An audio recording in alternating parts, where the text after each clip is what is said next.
అయితే యుద్ధం సమయంలో చేతిలో లిక్విడ్ క్యాష్ ఉంచుకోవాలనే ప్రజల నిర్ణయం ఆర్థిక వ్యవస్థపైన ఎలాంటి ఒత్తిడి తెస్తుందంటారు సత్యం గారు? అంటే బ్యాంకులు వెనక పట్టుబడితే మిగతా ఎకానమీ కూడా హ్మ్. కొంత ఇబ్బంది అవుద్ది. అంటే నమ్మకం పోతే, బ్యాంకుల మీద నమ్మకం పోతే హ్మ్.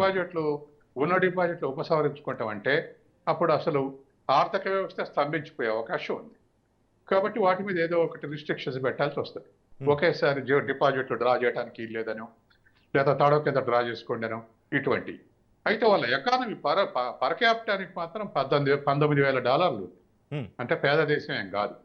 $3 ట్రిలియన్ ఎకానమీ, 14 కోట్ల మాత్రమే జనాభా ఉన్నారు. హ్మ్. ఏదేమైనా 4 ఏళ్లుగా యుద్ధంలో కూరుకుపోయి ఉన్నది కాబట్టి సహజంగానే ఈ ఈ క్రైసిస్ యుద్ధం వల్ల వచ్చిన క్రైసిస్ కాదు. అమెరికా రిస్ట్రిక్షన్స్ వల్ల, నాటో రిస్ట్రిక్షన్స్ వల్ల ఇవాళ రష్యాలో క్రైసిస్ వస్తుంది. అంటే వాళ్ళు ప్రధానమైనటువంటి ఎగుమతిదారులు ఆయిల్ ఎగుమతిదారులు. మేజర్ కంట్రీస్ ఏమిటి ఇంపోర్ట్ చేసుకున్నటువంటి చైనా, భారతదేశం, మిగతా దేశాలు కూడా. అవును. కాబట్టి ఇంపోర్ట్ చేసుకునే దేశాల మీద రిస్ట్రిక్షన్స్ పెడితే సహజంగానే రష్యాకు రెవెన్యూ తగ్గిపోద్ది. హ్మ్. గత 4 ఏళ్లుగా అమెరికా బెదిరిస్తుంది కదా. అవును. చైనా ఇంపోర్ట్ చేసుకోవటం వల్లనే చైనా రష్యా ఇంపోర్ట్ చేసుకోవటం వల్లనే రష్యాకు రెవెన్యూ ఉనగుడుతుంది. యుక్రెయిన్ మీద యుద్ధం చేస్తుంది. కాబట్టి ఎక్స్పోర్ట్ చేసుకునే కంట్రీస్ మీద రిస్ట్రిక్షన్స్ పెడితే రష్యాకు రెవెన్యూ తగ్గుద్ది, యుద్ధం చేయలేని స్థితికి వస్తుంది. కాబట్టి అని చెప్పేసి అట్లా ఉక్రెయిన్కి లాభం బెదిరిస్తూ చేసినట్టు ఉంటుంది. రిస్ట్రిక్షన్స్ పెడుతుంది. ఎస్, హ్మ్. ఉక్రెయిన్కి అట్లా లాభం చేసినట్టు ఉంటుంది అమెరికా. ఉక్రెయిన్ గెలిపియాలనే కదా. అవును. ఎందుకంటే రష్యన్ అభ్యంతరం ఏంటంటే సోవియట్ రిపబ్లిక్స్ చీలిపోయినాడు, హ్మ్. నాటోలో చేర్చుకోమని చెప్పేసి అమెరికా ఒక హామీ ఇచ్చింది. దానికి భిన్నంగా ఉక్రెయిన్ నాటోలో చేర్చుకుంటుంటే దానికి అభ్యంతరం చెప్పిండు పుతిన్. మనకున్నటువంటి బ్రాడ్ అగ్రిమెంట్ మీరు మళ్ళీ నాటోలో చేర్చుకుంటాం అంటున్నారు, చేర్చుకోవటానికి వీలు లేదనటం.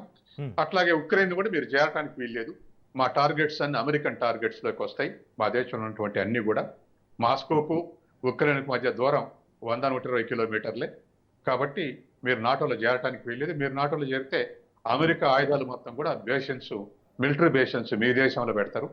ఇప్పుడు ప్రపంచవ్యాప్తంగా 760 స్థావరాలు ఉన్నాయి, మిలిటరీ స్థావరాలు. హ్మ్. రేపు ఉక్రెయిన్లో కూడా పెడితే దాని మిజైల్స్ రేంజ్లోకి రష్యా మొత్తం వస్తుంది, కీలక ప్రాంతాలు కూడా వస్తాయి. కాబట్టి దానికి అభ్యంతరం చెప్పింది. యుద్ధం స్టార్ట్ అయింది అట్లా. అందుకని ఇవాళ బై హుక్ ఆర్ కుక్ ఈ పని చేయాలని అమెరికా యొక్క ఆబ్జెక్టివ్.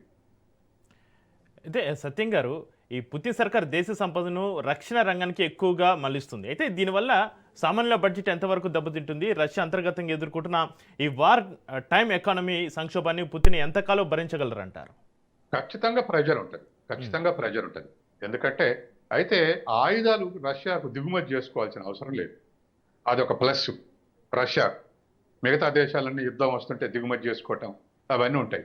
కానీ రష్యాకు అదే పెద్ద ఎగుమతిదారుడు, అమెరికా తర్వాత సెకండ్ హైయెస్ట్ ఎగుమతిదారుడు, ఆయుధాల ఎగుమతిదారుడు.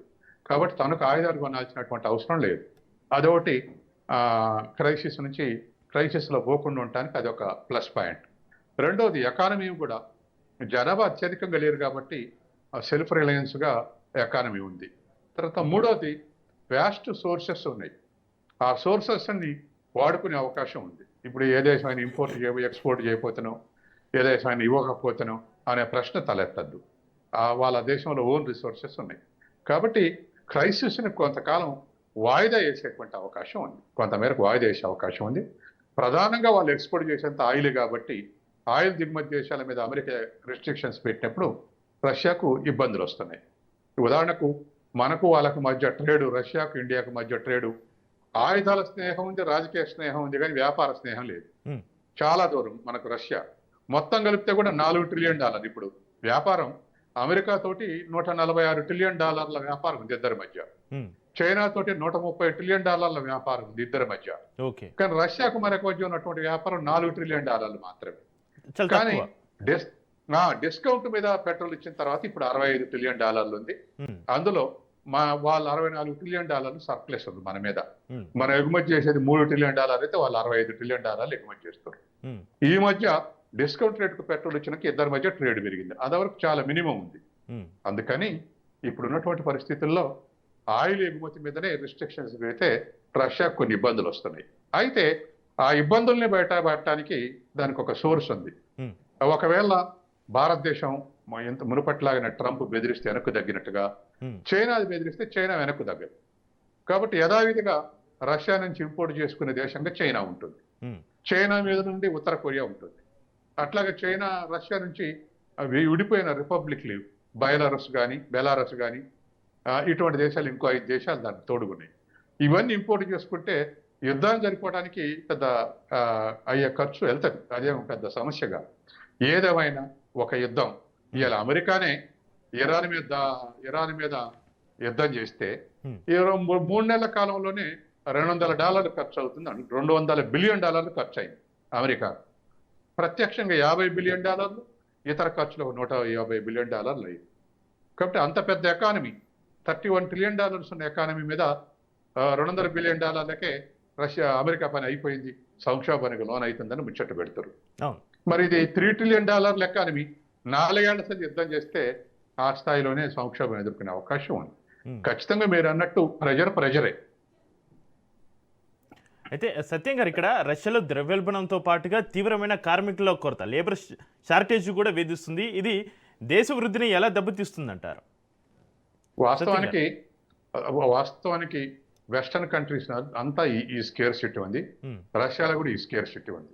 డెవలప్డ్ కంట్రీస్ లో పనిచేయడానికి పెద్దగా ఇష్టపడట్లేదు. ఉమ్, పనిచేసే వాళ్ళ సంఖ్య తగ్గిపోతా ఉంది. కడత డెవలపింగ్ కంట్రీస్ నుంచి ఇంపోర్ట్ చేసుకుంటారు, దిగుమతి చేసుకుంటారు. ఉమ్, ఎక్కడి నుంచి అయినా ఎక్కడ శ్రామికులు దొరికితే అక్కడ. ఆ మధ్య రష్యా చైనా ఓపెన్ ఆఫర్ ఇచ్చారు ఇండియాకు. మా దేశం వచ్చి పని చేసుకోమనండి, మా దేశంలో ఉద్యోగాలు ఇస్తామని చెప్పేసి ఆఫర్ చేశారు. ఆ ట్రేడ్ బ్యారియర్స్ కొద్దిగా తగ్గితే మన దేశం నుంచి అమెరికాకి ఎట్టబోతారో రష్యాకు చైనాకి అట్లా పోయే అవకాశం ఉంది ఉమ్, ఉద్యోగాల కోసం. కాబట్టి రష్యా ఆఫర్ ఇచ్చింది. ఎందుకు ఇచ్చింది అంటే ఖచ్చితంగా ఇవాళ ఉన్నటువంటి పరిస్థితుల్లో చైనా అంటే పెద్ద economy, $21 trillion economy. Russia develop కావడానికి వాళ్ళ వనరులు ఉపయోగించుకోవడానికి లేబర్ అవసరం ఉంది. కాబట్టి విదేశీయులు రమ్మని ఆహ్వానిస్తుంది. ఇవాళ మనకు ఒక్క రష్యాలోనే కాదు, దరిదాపు 30 లక్షల మంది అమెరికాలో పనిచేస్తారు. గల్ఫ్ కంట్రీస్లో 93 లక్షల మంది పనిచేస్తున్నారు. కాస్త స్కిల్డ్ లేబర్ ఎక్కడ ఉంటే అక్కడ దిగుమతి చేసుకొని దేశాలు ఎదుగుతున్నాయి. ఉమ్. మన దేశం నుంచి స్కిల్డ్ దొరుకుతారు కాబట్టి ముఖ్యంగా ఐటీలో రష్యా కూడా ఆఫర్ ఇస్తుంది. అందుకని ఉద్యోగాలు లభించేటువంటి అవకాశం ఉంది. అయితే సత్యం గారు, ఈ సుదీర్ఘమైన యుద్ధం కారణంగా యువత దేశం విడిచిపోవడం లేదా సైన్యంలో చేరడం వల్ల అసలు పరిశ్రమలో మనుగడే ప్రశ్నార్థకంగా మారినటువంటి పరిస్థితి రష్యాలో.